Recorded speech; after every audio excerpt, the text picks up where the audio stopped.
Ac yn Efengil Iwan, mae gyda ni thema sydd yn briodol iawn cyfnod ar adfent. Achos dyn ni'n clywed am oleuni yn dod i'r byd tywyll yma. Ac ymateb, mae rhyw ymateb anhygoel yn digwydd yn y byd. Mae goleuni yn trechu'r tywyllwch. Dyna ni'n gweld. A neges o obaith y mae Iwan yn cyflwyno i ni. Dyfodiad Iesu i'r byd fel goleuni. Ond dewch i ni ddarllen yr adnodau hynny o le yn rhannol y darllen o'n ni tro diwetha. A ni'n mynd i sylwi tair ffordd prynhawn yma. Mae Duw yn trechu'r tywyllwch. Rydoedd gŵr wedi anfon oddi wrth Dduw a'i enw Ioan.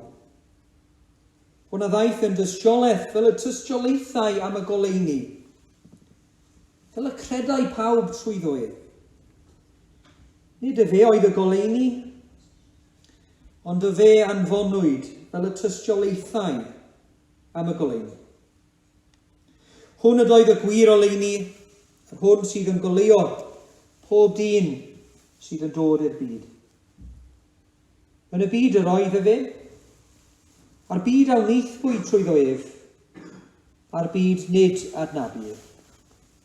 At ei eiddo hun y dau, a'r eiddo hun nes derbyniasant ef. Ond cynifer ag a'i derbyniasant ef, fe aroddau sydd yn dallu i fod yn feibion i Dduw, sef i'r sawl a gredant yn ei enw ef. Yr rhain i aned o waed, ac ewyllus y cnawd, nac ewyllus gŵr, ond o Dduw. A'r gair aw neithbwyd yn gnawd, ac a drigodd yn ein plith ni. Ac ni a welsom ei ogoniant ef, gogoniant megis yr unig anedig oddi wrth y tad, yn llawn gras a gwirionedd. Iwan a dystiolaethodd amdano ef ac a lefodd gan dweud, hwn oedd yr un y dwedais amdano, yr hwn sydd yn dyfod ar fy ôl i a aeth o'n blaen ni, canis yr oedd e fe o'n blaen ni. Ac o'i gyflawnd yr ef, y derbyniasom i oll, a gras am ras. Canis y gyfraith a roddwyd trwy Moses, ond y gras a'r gwirionedd, a ddaeth trwy Iesu Grist. Amen.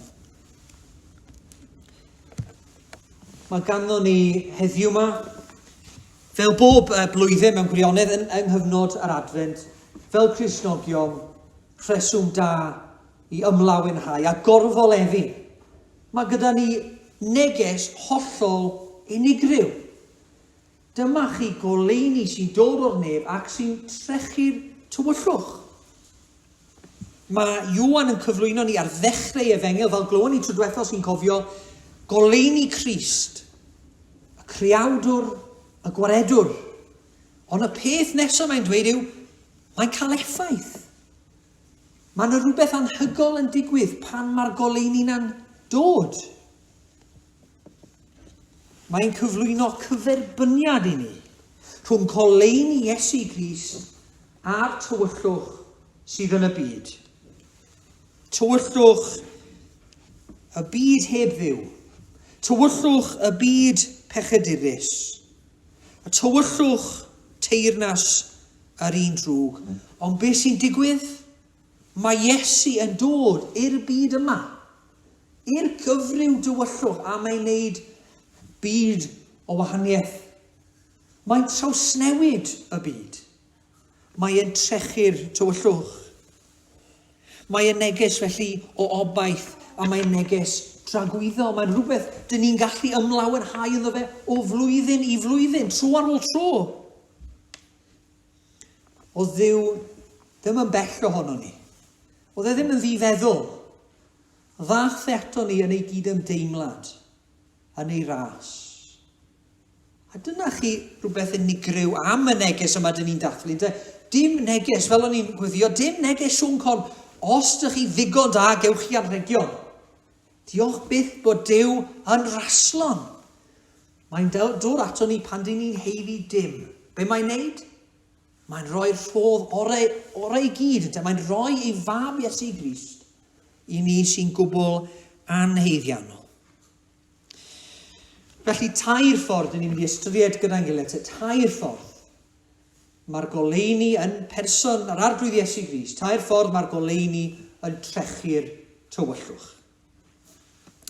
A'r ffordd gyntaf, dyn ni'n clywed yn yr adnodau dyn ni newydd ddarllen. Yn hanes Iesu Grist, wnaethon ni ddarllen o fy'n gilydd, bedydd Iesu Grist a Ioan Fydyddiwr yn tystiolaethu am Iesu Grist. Dyna'r ffordd cyntaf, mae Duw yn trechu'r tywyllwch trwy dystiolaeth am y goleuni. Mae hwn yn drawiadol. Gallai Iesu Grist i dod i'r byd ac arddangos ei hun i bawb ym mhobman. Nid jyst aros yn Israel, nid jyst aros yng Galilea, ond arddangos mewn ffordd gwirthiol i bawb i weld, yn eglur. Ond chi'n gwybod be? Dyw e ddim yn gwneud hynny, nac di? Mae'n gwneud y peth yn ostyngedig ac yn ddistaw. Mae'n dod, mae'n cael ei eni mewn preseb, a mae'n dibynnu ar dystiolaeth i bobl cael clywed. A'r un cyntaf ni'n clywed amdano fe yn yr Efengylau yw Ioan Fydyddiwr. Mae Iesu yn dod yn trechu'r tywyllwch trwy dystiolaeth pobl fel Ioan Fydyddiwr.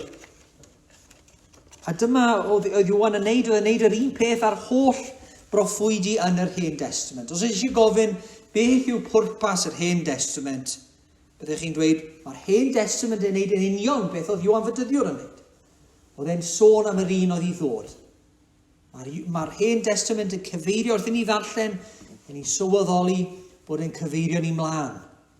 Mae yna ryw addewid sy'n cael ei ailadrodd o'r cychwyn cyntaf, drydydd bennod yn Genesis. Dyfodiad pechod i'r byd, mae'n edrych bod popeth ar chwal. O'ch chi bod be mae Duw yn dweud? Had o wraig bydd yn sigo pen y saff. Fydd na ryw goncwerwr yn dod. Fydd yn neud popeth yn iawn. Fydd yn sortio mas y smonach sydd yn y byd. Fydd yn gallu achub ei bobl.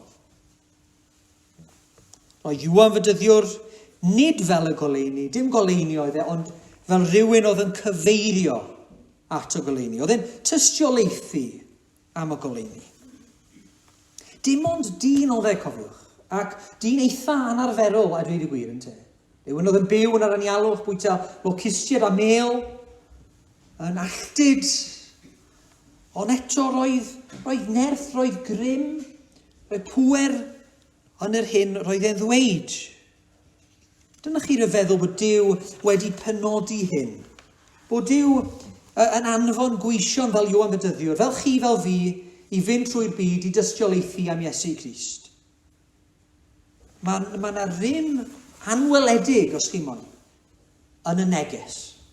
Dim yn Ioan Fydyddiwr, dim fe oedd y goleuni, dim ond o'n ni, dyw'r gobaith ddim yn o'n ni, ond mae e yn y neges sydd gyda ni. Dyma pam yn ni fan hyn heddiw gobeithio, yn ymlawenhau yn y gobaith yma, yn y neges yma sydd gyda ni. A mae'n anhygol sylweddoli hyn, bod yna rhywbeth cudd iawn am y neges. Dyna oedd problem Israel gymaint o'r amser yn te. Pan ni'n darllen yr Hen Testament, ni'n sylweddoli, roedd y proffwydi'n dod yn sôn am beth oedd Duw yn mynd i wneud. Ac Israel yn gwrthod y proffwydi. Gwrthod y newyddion da, ac yn y pen draw, croeshoelio Iesu Grist. Dyn ni wedi darllen gyda'n gilydd, yn y byd yr oedd e fe, a'r byd a wneithbwyd trwyddo ef, a'r byd nid adnabu ef. A felly hefyd heddiw yn te, ar y cyfan. Falle bod pobl yn clywed sôn am Iesu, ond gwrthod e rhan fwyaf. Ond mae neges o obaith i ni bod Duw yn gallu defnyddio'n tystiolaeth ni. Bod Duw yn gallu cyflwyno y goleuni bobl eraill. Bod Duw yn gallu newid pobl. Bod Duw yn gallu dod â pobl o'r tywyllwch i'r goleuni trwy dystiolaeth pobl fel ni. Pobl fel Ioan Fydyddiwr. Felly dyna'r peth cyntaf hoffwn ni weld o darlleniad. Mae yna gyferbyniad tywyllwch a goleuni, ond eto trwy dystiolaeth. mae Duw yn gallu trechu'r tywyllwch. Yn ail, sut mae Duw yn trechu'r tywyllwch? Wel, mae'n ail eni pobl. Dim just clywed y neges sy'n digwydd. Wrth i rywun fel Iwan Fydyddiwr bregethu, neu wrth i ni gael sgwrs ar y stryd neu yn y siop da rywun sy'n gofyn, grym Duw sydd ar waith i wneud rhywbeth goruwch naturiol. Sylwch yn yr hyn mae Iwan yn ddweud. At ei iddo hi'n y daith ar eiddo hi'n nist erbyn i asant ef, ond cynifer ag ei derbyn i asant ef, fi roddau sydd yn dallu fod yn feibion i ddiw, sef i'r sawl a gredant yn ei enwef. A sylwch be mae'n dweud, gwaith pwy yw hwn? A rhai ni aned o waed, nac ewyllus y cnawd, nac ewyllus gŵr, ond o ddiw. Duw o'i ewyllus ei hun sy'n neud y peth rhyfeddol hyn. Felly, pan ni'n meddwl am ein cymdeithas ni a sut ydyn ni'n gweld mae capeli'n crabachu, dylai hwn fod yn obeth mawr i ni. Bod ni'n gallu dibynnu ar y ffaith wrth i ni rannu dystiolaeth y bydd Duw yn bendithio'r neges yma. Bod e'n rhoi goleuni i bobl, bod e'n helpu pobl i weld. Nid yn ewyllus ni. Dyn ni yn dueddol o feddwl fel yna, dyn ni yn gallu meddwl, wel, heddiw dwi'n credu'n gryf, mae'n ffydd i'n gryf. Ond falle wythnos nesaf, fydden ni'n dweud, mae gen i ffydd wan, mae'n ffydd i'n gwanhau. O'ch chi bod neges y Beibl? Rhodd yw ffydd. Duw sy'n caniatáu ni gredu. Duw sy'n denu pobl, a sy'n deffro pobl. A sy'n peri ni gredu yn Iesu Grist. A mae hwnna'n hynod obeithiol, ydy? Mae Iesu Grist dal yn denu pobl heddiw yma. Mae'r gwirionedd dal yn deffro pobl heddiw yma. Os ni heddiw yma yn credu yn Iesu Grist, yn ymddiried yn o fe fel gwaredwr, Duw sy'n cael y clod. Duw sydd i'n deffro ni. Duw sydd i roi goleuni ni i weld y gwirionedd. Dyn ni chi'n gweld fel Cristnogion yn gwbl ddibynnol ar y Duw yma sy'n deffro. Y Duw yma sy'n rhoi bywyd, y Duw yma sy'n dangos Iesu Grist i eraill. Dewch i fi ddefnyddio eglurdeb, falle fydd o helpu ni ystyried hwn, yr gwirionedd mae Iwan yn cyflwyno i ni. Rhywbeth i ni gnoi cil. Dychmygwch bod chi yn dod yn barod i fynd i'r cwrdd yn gynnar yn y bore. Falle cyfnod yn y Nadolig, a bod chi'n gwisgo, chi'n rhoi'ch dillad gorau chi mlaen, chi'n brwsio danedd, brwsio gwall, chi'n rhoi sgidiau amdano chi, ond chi'n neud y cyfan yn y tywyllwch. A chi'n meddwl bod chi'n barod i fynd mas, barod i wynebu'r byd. O peth nesaf chi'n neud, chi'n mynd o flaen y drych, a chi'n rhoi'r golau mlaen. A chi'n sydyn yn gweld eich cyflwr chi. Wel, chi wedi rhoi hen siwmper mlaen, dim y siwmper orau oedd hi. Chi wedi rhoi sgidiau anghywir mlaen, a mae pas danedd ar eich wyneb chi. Chi'n mynd barod i fynd mas o gwbl. Mae'r goleuni yn dangos y gwirionedd i chi. Oeddech chi cyn hynny yn meddwl bod chi'n ddigon smart, bod chi'n iawn, yn barod i fynd mas. Pa mor goleuni'n dod, chi'n gweld y gwirionedd. A dyma'r fath o leini mae Duw yn anfon i'n calonau ni. Mae Duw yn gadael i ni weld yn cyflwr gwirioneddol ni. Mae cyfraith Duw yn neud yn glir i ni, yn cyflwr ni. Mae angen gwaredwr. Mae angen Iesu Grist ar bob un ohono ni. Dyn ni ddim yn iawn hebddo fe. Duw sy'n deffro ni, sy'n engenu ni o'r newydd, ac yn sydyn, ar yr un pryd dyn ni'n sylweddoli faint yw'n hangen ni, ac ar y llaw arall dyn ni'n sylweddoli'r ateb. Dyn ni'n gweld dyna'n union pam ddaeth Iesu Grist i'r byd, i ateb ein hangen ni. A chybodd fy mywyd, mae ddeuodd fy mai. Dyna chi neges gras yn te, bod Duw yn cydymdeimlo, bod Duw wedi rhoi unig anedig fab ar ein cyfer ni. O'r gorau, felly dyna'r ail beth, mae'n trechu'r tywyllwch trwy'n ail eni ni, trwy'r gwirionedd sy'n cael ei bregethu. Y trydydd peth, sut mae Duw yn trechu'r tywyllwch, a dyma'r peth ola, dyma'r pwynt ola sydd dyn ni. Mae Ioan yn dweud, mae yna air allweddol fan hyn. Y gair a wneithpwyd yn gnawd ac y drigodd yn ein plith ni. A ni o welsom ei ogoniant ef gogoniant megis yr unig anedig oddi wrth y tad, yn llawn gras a gwirionedd. Ac o'i gyflawn yr ef y derbyn ni oll a gras am ras. Ydych chi'n clywed e? Mae'n aladro tro ar ôl tro.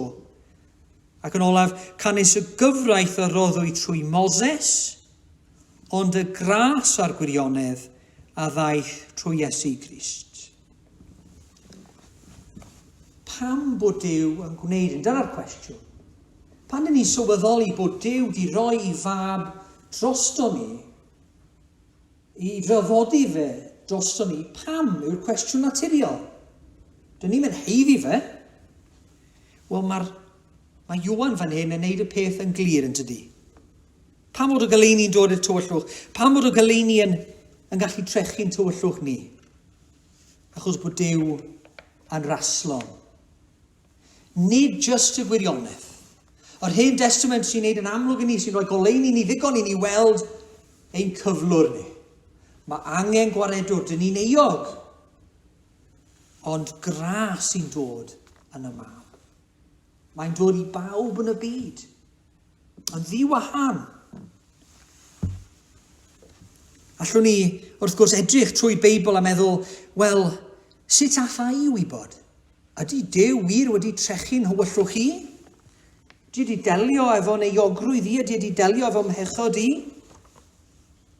Allwn ni fynd trwy'r Beibl a fyddwn ni ddim yn ffeindio'n enwau personol ni fel unigolion.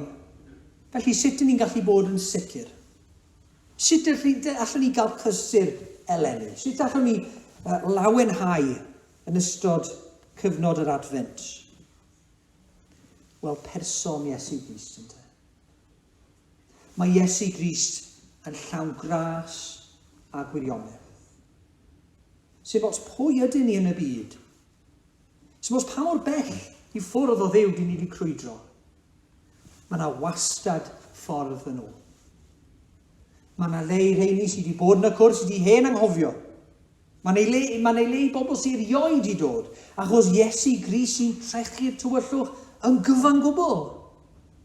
A mae e'n neges o ras. Dyn ni ddim yn delio fy Duw sydd, a diolch beth, dyw e ddim yn delio ni yn ôl yr hyn i ni'n heiddi.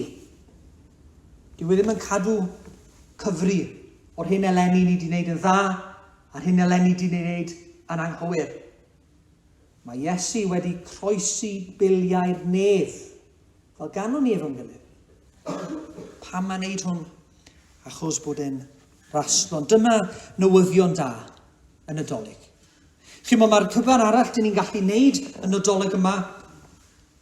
Os dyn ni'n rhannu yn rhegion efo'n gilydd, dathlu, canu carolau, ffrindiau, teuluoedd, sport, hamdden, beth bynnag yw e. Maen nhw fel trimmings, really. Ond dyma'r canolbwynt yn te. Dyn ni ddim yn deud wrth bobl, well i chi fod yn ddigon da i ddod ad Iesu Grist. Well i chi bod chi wedi bod yn ddigon da eleni i ddod ato ni a cwrdd gyda ni yn y lle yma. Mae Iesu Grist yn ffrind i bechaduried. A dyna ni'n dathlu. Dyna yw neges yr adfent.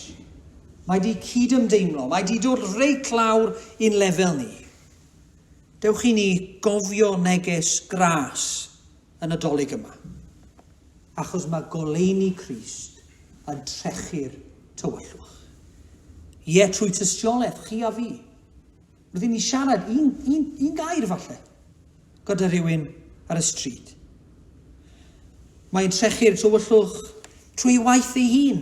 Mae'n dod i'r galon. Mae'r waith yng nghalonau bobl. Dyn ni'n gweld y gwaith yn ni, ond gwaith Duw yw e. A mae'n rhoi goleini i bobl sylweddoli hangen nhw. Mae angen gwaredwr arna. Dwi ddim yn ddigon cryf. Dwi ddim yn ddigon da. Mae'n dangos Iesu iddyn nhw yn y galon. Ac yn drydydd, mae'n trechu'r tywyllwch oherwydd bod e'n raslon. oherwydd bod e'n drigarog. Mae dyn ni rheswm i ddathlu'n does, eleni eto. Diolch fo i'r arglwydd. Amen.